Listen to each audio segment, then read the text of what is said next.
was watching my friend play Animal Crossing, and then he said, I like games like this, but I always quit because nothing ever happens. And he's kinda right, cozy games are just designed to be comforting. But it got me thinking, what if something actually happened? What if the relaxing gameplay loop was interrupted by something terrifying? And is it even possible to hide a horror game inside a cozy one? I made a cozy game that's secretly horrifying. I started by creating the project and adding basic movement. I'll first make the foundation of my game, being the cozy gameplay loop. My goal here was pretty simple, trick the player into a false sense of security, and I thought the perfect backdrop for this would be a beach. But what would you even do here? Fish? Probably not. I think it's super overdone, so I'll go with the more original idea of collecting shells. Is this serious? I added different tiers of shells across the beach, with the gold one giving the best reward. You'll definitely have to use your imagination here.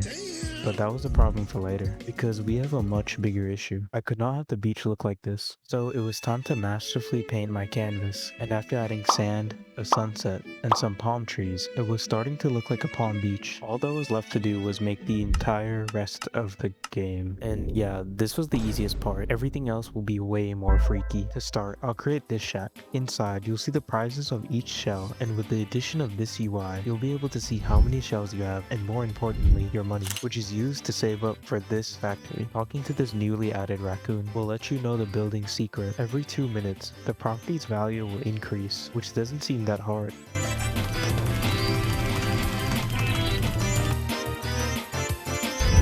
And after cashing in, it's starting to seem pretty unlikely that you will ever have enough money to buy that thing. So you ask the raccoon for help. But where exactly is this red biome? Well, I actually haven't added it yet, so...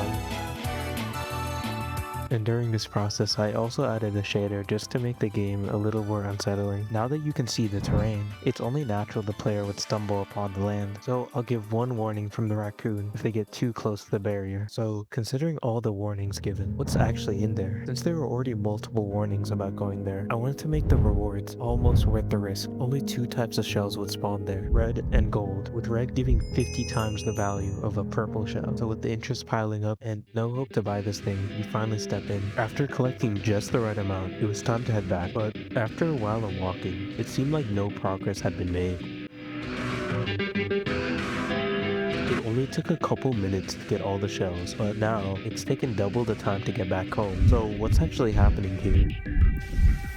Well, once the player enters the red area, the original terrain is disabled. At the same time, new red terrain will spawn around the player. But it felt strange seeing the land in the distance disappear for no reason. To fix this problem, I added this trigger. It's positioned so the player is unable to see the house in the distance, and to remove the potential cheese of just grabbing the red shells that are spawned right before the barrier and going back and buying the property. I made the spawn rates essentially 0, so the player would be forced to go past it. Now that that's cleared up, I need to say I kinda lied about something earlier. Although I made it seem like there was infinite terrain, there's not, but it's pretty much impossible to make it to the end of the terrain, especially with the 5-minute timer that goes off as soon as you enter. When the timer eventually ends, the screen fades black and the player wakes up under the map. Unfortunately, I haven't actually figured out what I want to do under the map. Originally, I was thinking of making a sewer area. There were tons of potential options on the asset store I could have used, but the problem was it just didn't fit with the rest of my game. However, thinking about the branching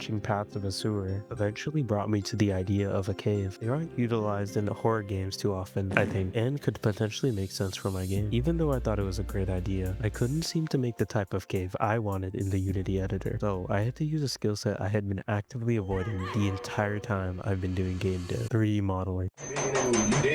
But it didn't go as expected at all. I was thinking I had to let my computer sit for a couple hours to download a humongous file, but it turned out to be only a few gigabytes. And now loading in, it was clear that it was my first time using Blender because, I mean, this all looks like ancient hieroglyphics. But by following a tutorial, I started shaping the caves, making them jagged, random, and having branching paths. Then I added something called a text feature to make the cave more jagged and low poly looking. After around 45 minutes, I was able to create this. So definitely not as bad as I expected. Even though I finally conquered my fear of 3D modeling and added it into Unity, it was looking a little bit empty. So I added these handsome young men that would be praying to the shells throughout the cave. It would be useful for later, but now they're just aesthetics. At the top of the cave, I added this guy. He'll have a short conversation with the player before eventually jump scaring them and sending them to the beginning, which created a problem. How should the player escape? Now, if you look to the left, there'll be 3 symbols. The first one depicts a praying emoji. My original plan was for you, the player, to go to each one of these camps, clicking to interact to appease the guy, but it got old very fast. I thought about scrapping the idea until I was making a last-ditch effort to make the idea work. I thought adding some prayer ambience would make it more interesting. Then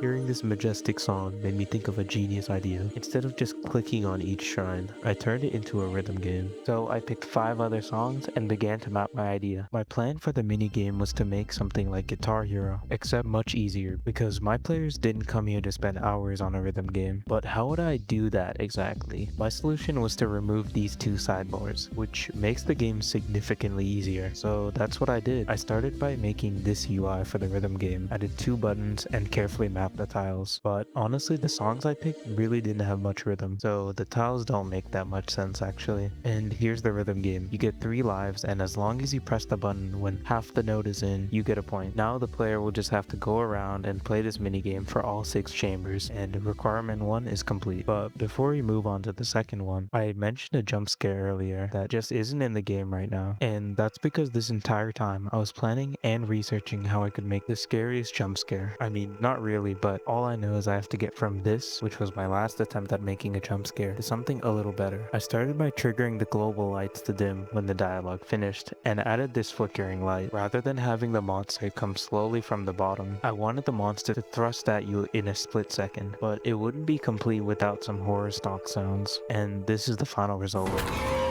So let me know which one you think is better in the comments. But if we come back to the stone, the player will see a talking emoji with a heart. After praying to the handsome young men, you'll be prompted to go talk with the guy. It will now have some new dialogue for you with some branching paths, just like a visual novel, which I knew my friend would love because of his freaky Steam wishlist. And even though he jump scared the player earlier, he just didn't trust you, and now he's looking for love. And because he's extremely soft, being rude to him even once will result in a jump scare. But since this game is lacking a lot of lore, like other horror games, you'll give additional information about the world, like how these men are the ones replenishing the shells in the red biome, hence why there's only red and yellow shells in the cave. But after successfully romancing him and making it to the end of the dialogue tree, he'll explain, "Go back to where you started. There, the door has opened. You are able to escape now." Which brings us to the last element, the bathroom logo looking guy running. And once you get there, just like the guy said, the door will be opened, and it brings you to an empty room, which I'll now transform into a parkour section. Now, these jumps in isolation won't be too difficult, but with the rising lava, you pretty much force to hold W to make it through. But after countless times failing, easy jumps, simple rhythms, and upsetting the guy, you finally make it through.